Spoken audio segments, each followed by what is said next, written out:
Почитувани граѓани, почитувани медиуми. Кога велиме ограбена држава, мислиме на десетици и стотици милиони евра кои од владата на СДС и ДУИ завршиле кај ним блиски фирми и лица, наместо во проекти од општо добро и значење. Нашите тврдења сега се подкрепени од државниот ревизор, со ревизијата завршена во месец мај 2023 година, која точно посочува како се трошеле стотици милиони евра народни пари. Имено, во извештајот се констатира дека преку владината подпрограма мерки за справување со COVID-19 кризата, исплатени се средства во износ од над 6 милиарди денари, без утврдени критериуми во однос на избор на институции и износот на одобрените неповратни финансиски средства.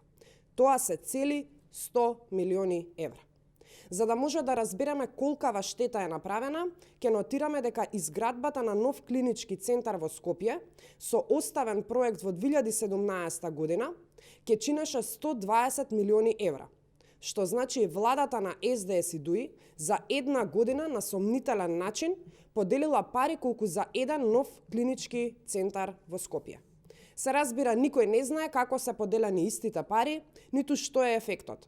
Кога се прашуваме зошто владата на СДС и ДУИ за 7 години не направи нов клинички центар, а иако има готов проект, еве го одговорот.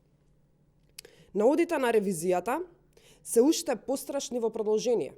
Имено тие велат дека при поделбата на овие 100 милиони евра, 33% од примателите на средствата немаат доставено извештај за реализирани активности до владата, што во буквален превод значи владата воопшто немала представа каде завршиле цели 33 милиони евра од вкупниот износ од 100 милиони, кои ги делела без јасно утврдени критериуми. Почитувани, ова е само еден дел од злоупотребите кои што се констатирани од Државниот завод за ревизија за само една буџетска година. Деновиве ќе продолжиме со изнесување на детали од истиот извештај во однос на останати други неправилности. За ова одговорност мора да има. Ви благодарам.